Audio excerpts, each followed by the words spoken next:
लोट असं मागून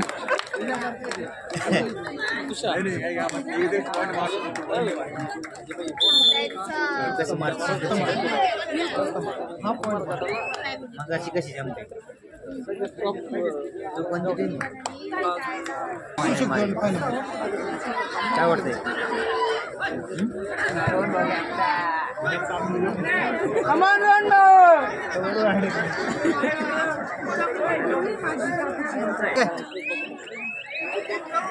किती आणले असे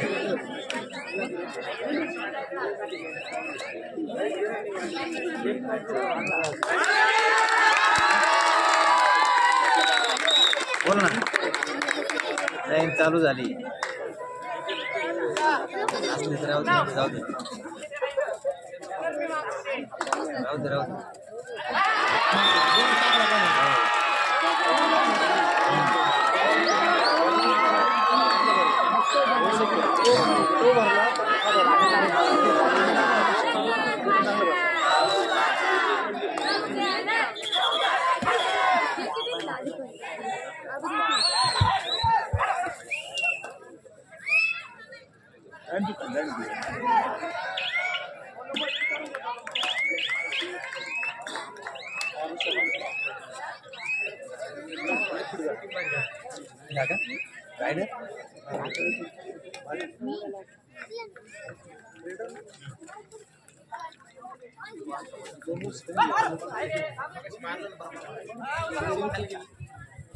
श्री दत्ता गायकवाड कृपया आपण व्यासपीठावरचे दत्ता गायकवाड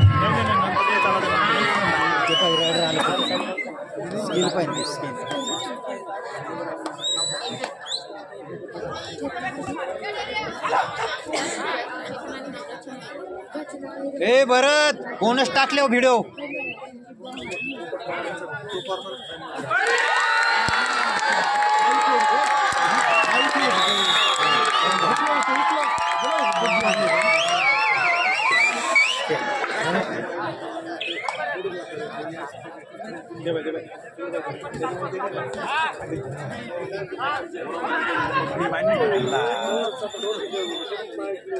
जागा दे जागा तुझे जागा दे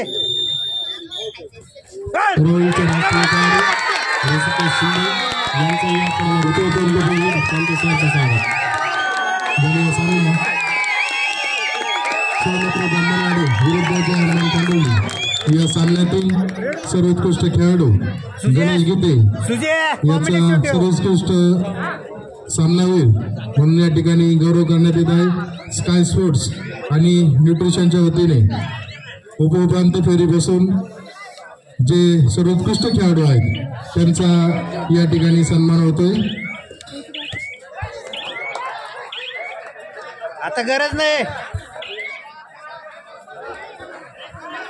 आमचे मित्र तसेच पांडुर्लीचे माजी खेळाडू सुदामजी गंगावले या ठिकाणी उपस्थित आहे त्यांना विनंती करतो कृपया आपण व्यासपीठावर या। सुदाम गंगावले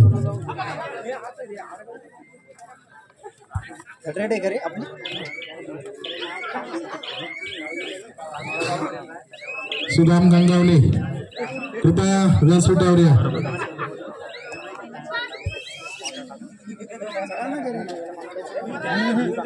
येडे चाळे न करू मध्ये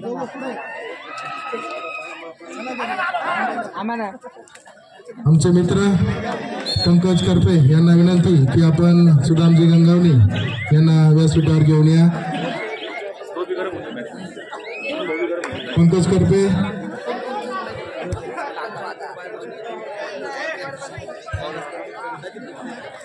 तसेच त्यांच्या समेत असलेले आमचे मित्र योगीजी पवार आपणास विनंती आपण सुदाम गंगावले माजी खेळाडू यांना व्यासपीठावर घेऊन या। मध्ये पोर दररोज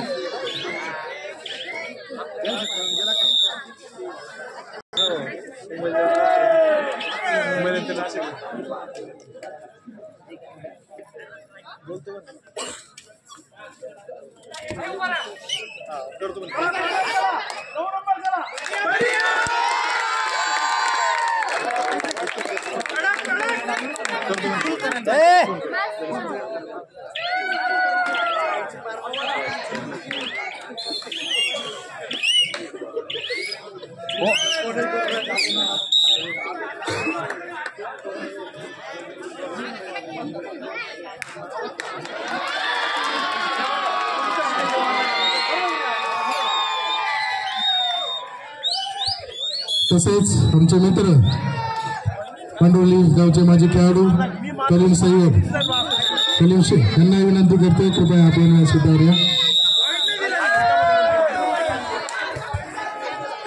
वसीम सय्यद जागा दे वसीम शेख पाठीमागे पांडवली गावचे माजी खेळाडू आमचे मित्र वसीम शेख यांना विनंती की आपण स्वीकार्या तसेच सुधांशू रंगावले यांना विनंती आपण स्वीकार्या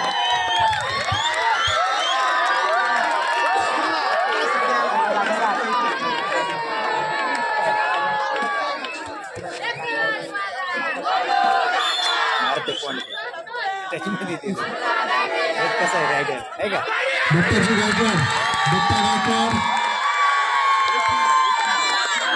बोनस जाऊ दे बोनस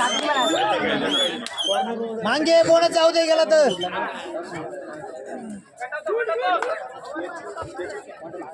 बोनस गेला जाऊ दे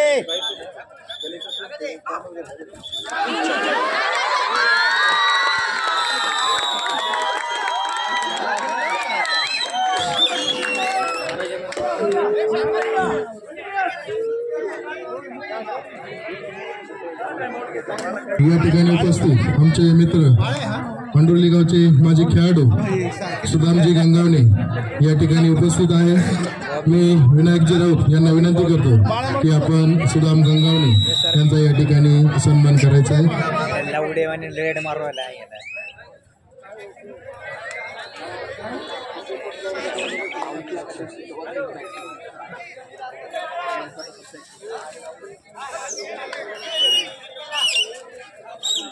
तसेच बोनस या ठिकाणी उपस्थित आमचे मित्र बोनस वसीम टाकल्यावर शेख यांचा सन्मान एकनाथजी आदे यांनी करावा अशी मी विनंती करतो मारला का पांडुर्ली गावातील माजी उत्कृष्ट असे कबड्डी खेळाडू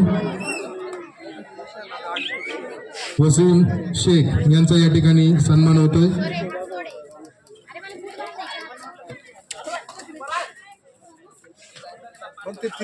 मारला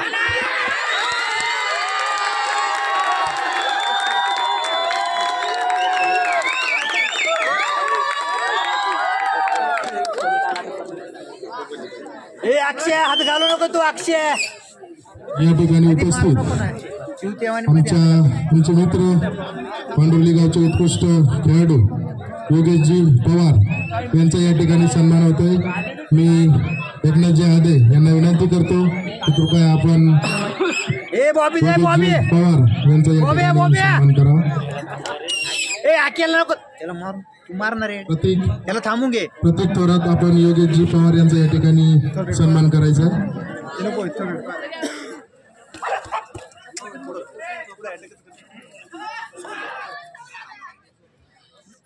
धन्यवाद सेकंड बॉबी मार तू आता नंतर जागा दे जागा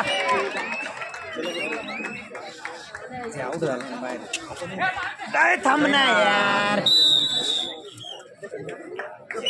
स्टॉप कर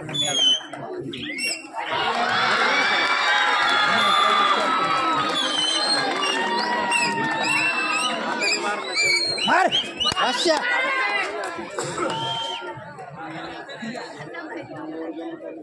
मार पॉइंट मार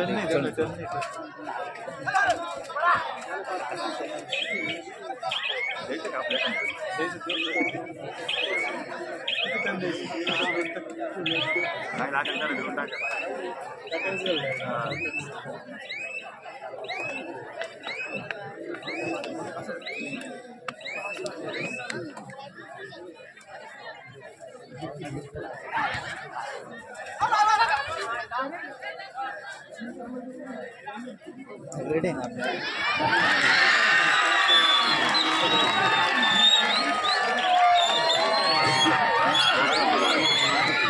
समोर ए आक्या समोर मार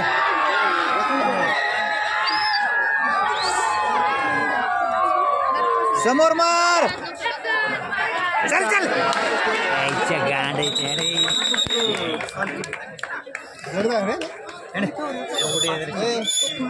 मग पुढं पॉइंट लागला सर झालं ते खाली बसून केलं हॅलो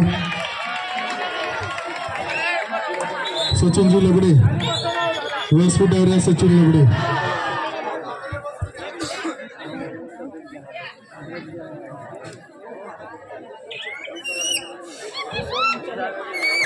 हॅलो हॅलो ए सुजय लावून ठेव आता चौकामध्ये त्याला सांग सुजय त्याला पण सांग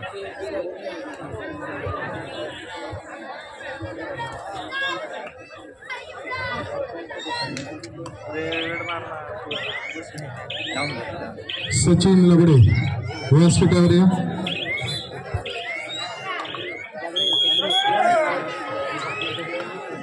पकड घेतली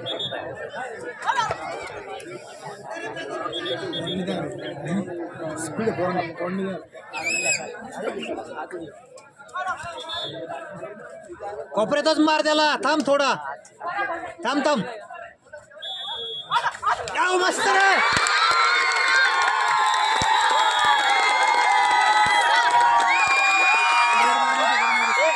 अक्षय मस्त रे कोण म्हणतात एनटीपीएस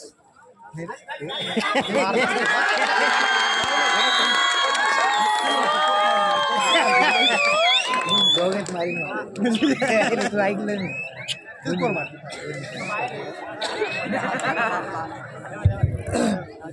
प्रभागाच्या लाडक्या नगरसेविका जागा दे त्यांच्यासाठी जनतेतील काही प्रश्न तसेच एक छोटीशी मुलाखत त्यांना विनंती करतो की त्यांनी मुलाखतीसाठी व्यासपीठावरती यायचे Amol Deshmukh please carry on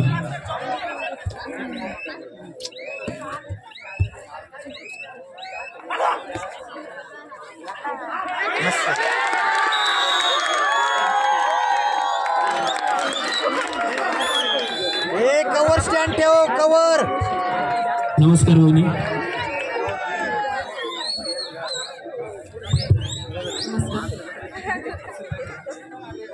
गेली 5 वर्षापासून आपण आडगावच्या नगरसेविका आहात आणि आम्ही जनतेमध्ये फिरल्यानंतर त्यांचे काही प्रश्न होते ते मी जनता माझ्या माध्यमातून विचारायला बोलली आणि मी ते प्रश्न घेऊन आपल्याकडे आलोय तर मी विनंती करतो की तुम्ही त्या प्रश्नांचे उत्तर शालेय जीवनात किंवा महाविद्यालयात शिकत असताना तुम्ही कबड्डी खेळलात का कधी समोर मार समोर 3 वर्ष जवळपास कबड्डी खेळले आणि मला प्रचंड कबड्डीची आवड होती म्हणजे तुम्ही कबड्डी खेळलेला आहात कोणत्या लेवलपर्यंत कबड्डी खेळला अच्छा सगळ्यांना आपल्या गावच्या नगरसेविका या देखील कबड्डी खेळलेल्या आहे आणि त्यांना कबड्डीची प्रचंड आवड आहे वहिनी पुढचा प्रश्न तुमच्यासाठी तुम्ही राजकारणात याल असं कधी वाटलं होतं का राजकारण हा माझा पिंड नव्हता आणि मला स्वप्नात सुद्धा वाटलं नव्हतं की मी राजकारणात येईल म्हणून राजकारण सोडून आयुष्यात काय करण्याची इच्छा होती मला पोलीस व्हायचं होतं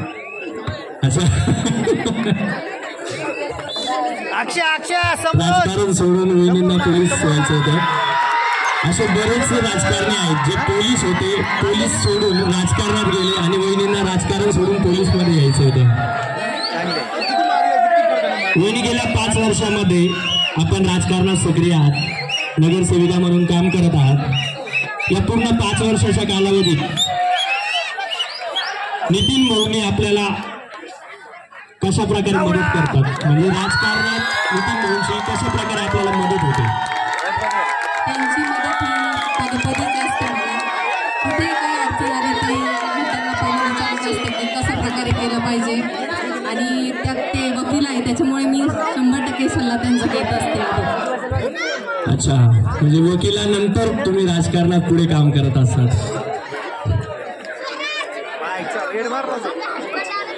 नितीन भाऊंची तुम्हाला कोणती सवय आवडते आणि कोणती नाही?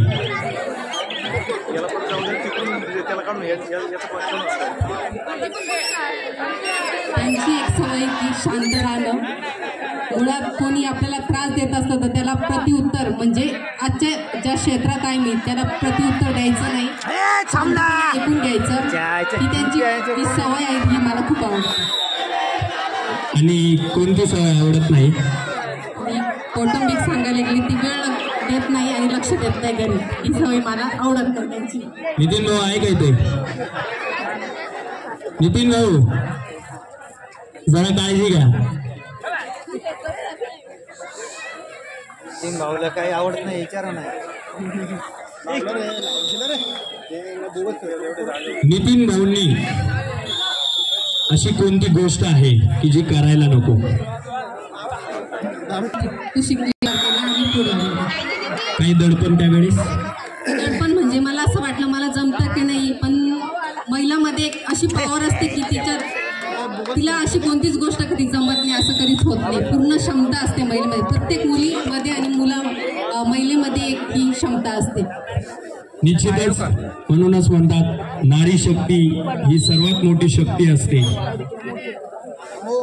वहिनी, प्रत्येक पुरुषाच्या मागे एका महिलेचा हात असतो, मग ती आई असेल, बहीण असेल किंवा बायको असेल. परंतु आपल्या बाबतीत आपल्या पतीचा हात होता. तर तो किती पर्यंत तुम्हाला असं वाटला की त्यांनी कुठेच तुम्हाला मागे खेचण्याचा किंवा कसला विचार केला नसेल, तर तुम्ही त्याबद्दल काय सांगाल? कशा प्रकारे त्यांनी तुम्हाला पुश केलं राजकारणात येण्यासाठी? मला सांगितलं की पदोपदी त्यांची मला साथ असते. जेव्हा जेव्हा मला गरज वाटते तेव्हा मी त्यांचा सल्ला घेत असते आणि प्रत्येक ठिकाणी आज त्यांची मला गरज असतेच. जेव्हा काही वाटलं अडचणी आल्या तर 100% त्यांना मी विचारत असते. निश्चितच वहिनी, आपण राजकारणात गेलात त्यानंतर बऱ्याच प्रश्नांना आपल्याला सामोरे जायचं होतं. अशा वेळी आपण कोणत्या राजकीय नेत्याकडे बघून राजकारणाचे धडे घेतात? गरज नाही, सेकंडला मारता येईल. व्यक्ती म्हटलं तर मी सुप्रियाताई असते, रुपालीताई चाकणकर असते, सेकंडला मारता येईल. एक व्यक्तीचं नाव घेणार नाही, ज्याच्यातून आपल्याला काहीतरी घेण्यासारखं आहे त्या व्यक्तीकडून मी नक्की चांगले तडे घेत असते. परंतु त्यावेळेस आपण भारतीय जनता पार्टीकडनं इलेक्शन लढलात आणि हे सर्व नेते तर राष्ट्रवादी काँग्रेसचे आहे. नेते कोणत्याही पक्षाचे असतो, पण व्यक्ती महत्वाची असते. निश्चितच व्यक्ती खूप महत्वाची असते. पुढचा प्रश्न वहिनी तुमच्यासाठी, राजकारण आणि समाजकारण आपल्याला कशात रस आहे? राजकारणात की समाजकारणात? मला समाजकारण पहिल्यापासून करायला आवडतं आणि पुढे सुद्धा मी करत राहील. बोनस टॅग नाही. समाजकारणात रस आहे अर्थात. एक गृहिणी आणि राजकारण दोन्ही गोष्टी तुम्ही कशा सांभाळतात? या क्षेत्रात येते मी, प्रत्येक ठिकाणी मला बाहेर जावंच लागतं. आपण बघताय बाहेरच्याला सांगू शकत नाही मी, काही घरचा काही पर्सनल विषय असतात तर बाहेर सांगू शकत नाही की मी या कार्यक्रमाला येऊ शकत नाही वगैरे असं. आणि गृहिणी म्हटलं तर घरची जबाबदारी सांभाळून बाहेर जावं लागतं. त्यात मोठा सपोर्ट म्हणजे माझ्या सासूबाईंचा असतो मला, की मला अचानक कधी कुठे जायचं असतं तर सासूबाई म्हणतात तू जा बिंदास, मी सगळं सांभाळून घेते. त्याच्यामुळे त्यांचा आणि पूर्ण कुटुंबाचा मला खूप मोठा आधार आहे. जे काय असेल ते सगळे सांभाळून घेतात. हायकोर्टच तुमच्या बाजूने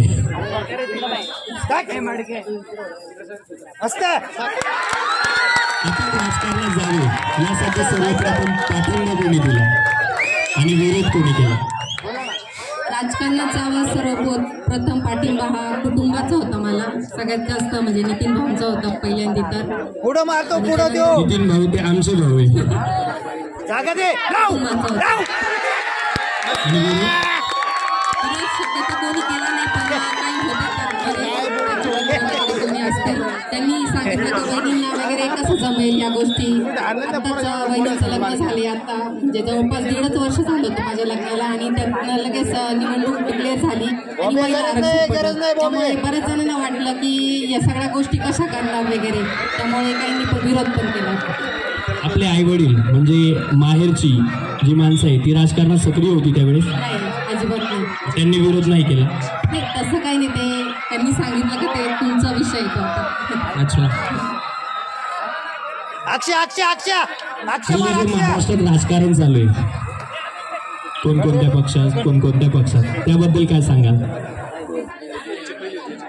हल्लीच्या राजकारणाबद्दल एकच सांगेल की पक्षबंदी कायदा आणला पाहिजे, सगळ्यात मोठा विषय आणि महत्वाचा. पण पक्षांतर तर सर्वात जास्त भारतीय जनता पार्टीतच झालं आणि तुम्ही त्यांच्याच नगरसेविका आहेत, त्याच पक्षाच्या आहे. पण मग तो कायदा आणला तर सगळं काही थांबेल. पण वहिनी, भाजपचा एक नारा होता काँग्रेस मुक्त भारत, पण बीजेपी आता सध्या काँग्रेस युक्त बीजेपी झाली, त्याबद्दल काय सांगाल? कसं आहे, जनतेला विकास पाहिजे असतो. जे सत्तेत बसले त्यांनी विकास केला नाही, या गोष्टी सगळ्या बघितल्या आणि जिथे विकास होईल त्या पक्षाकडे सगळ्यांनी धाव घेतली, हे सांगेल मी आज. धन्यवाद वहिनी. हा सर्व जनतेचा प्रश्न आहे, खास करून आडगावमध्ये. एक मतदार म्हणून आम्ही आपल्याला मतदान का करावे? गेल्या 5 वर्षापासून प्रभागामध्ये विकास कामांचा धडाका चालू आहे. त्यांनी 5 वर्षात करून दाखवले.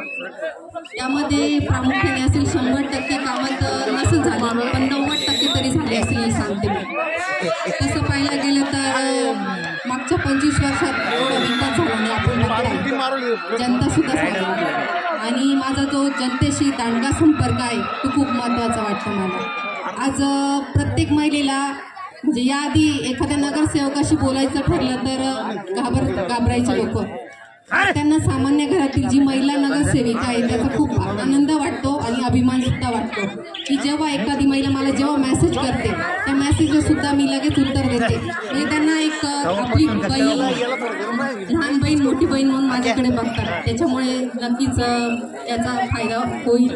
आणि एवढं सांगते की जरी मी प्रभागामध्ये 100% कामं नाही केली, 90% केली असतील आणि पुढे इतका मोठा प्रभाग असल्यामुळे पुढे काम करण्यासाठी खूप चान्स आहे. पण माझे सासरे आणि माझे मिस्टर वकील असल्यामुळे त्यांचा काही, माझे सासरे महापालिकेत होते, त्यांनी मला आधीच सगळं काही शिकवलं होतं कशा प्रकारे फाईल फिरवली जाते आणि कुठे काय राहिलं असेल प्रभागामध्ये हे आता माझ्या लक्षात आले. त्यामुळे माझा पूर्णपणे जवळपास प्रभागाचा अभ्यास झाला आहे. त्यामुळे मी सांगेन नवीन उमेदवार देण्यापेक्षा ज्याचा अभ्यास झालाय त्याला नक्की निवडून द्यावं, एवढं सांगते. वहिनी, पण पाणी, रस्ते यासारखे प्रश्न सोडून गावासाठी दुसरं काही करता येईल असं कधी आपण विचार केलाय का? जागा आता आपण बघतो रस्ता, पाणी, लाईट हे तर कॉमन झालेलं आहे. आत्ताच बघतोय आपण खेळाडूंसाठी कबड्डी स्टेडियम या ठिकाणी उभं राहिलेलं आहे. लवकरच या ठिकाणी एक लायब्ररी सुद्धा उभी राहणार आहे. त्याच्यामध्ये आपण बघतोय की त्यानंतर जे सरकारच्या योजना आहेत ते महिलांपर्यंत ज्यांना लाभ घ्यायचा त्यांच्यापर्यंत कशा पोहोचवता येईल यासाठी पूर्णपणे प्रयत्न करतो. स्टेडियम तर झालंय वहिनी, पण आज आडगाव एवढं मोठं गाव आहे आणि आपल्या गावात साधी एक लायब्ररी नाही. विद्यार्थ्यांची ही अडचण आपल्या लक्षात नाही आली. नाही तर मी पहिल्यापासूनच ही विद्यार्थ्यांची खूप मोठी अडचण ही माझ्या पहिल्याच लक्षात आलेली होती. पण प्रयत्न करता मध्ये कोविड आला, 2-3 वर्ष आमची त्यात गेली, आम्हाला निधी भेटला नाही काम करण्यासाठी. नंतर आम्ही पाठपुरावा केला, आमदार साहेबांनी आता या ठिकाणी निधी दिला आहे. मला असं वाटतं पुढच्याच आठवड्यात त्याचं उद्घाटन होऊन अशी भव्य लायब्ररी या ठिकाणी उभी राहणार आहे. सगळ्यांसाठी, सगळ्या विद्यार्थ्यांसाठी खूप आनंदाची गोष्ट असणार आहे. ग्रामस्थांनो आणि आडगावच्या खेळाडू मित्रांनो, लवकरच आपल्या आडगावमध्ये लायब्ररी होणार आहे. त्यासाठी वहिनींसाठी जोरदार टाळ्या वाजवायच्या आहे. वहिनी, आपलं एक आडगाव हे खूप मोठं गाव आहे आणि आपल्या गावाचा एक साधा आजपर्यंत आमदार झालेला नाही, याची आपल्याला खंत वाटते का? आणि यासाठी आपण काय प्रयत्न करावा? खंत तर सगळ्यांनाच वाटत असेल. एवढं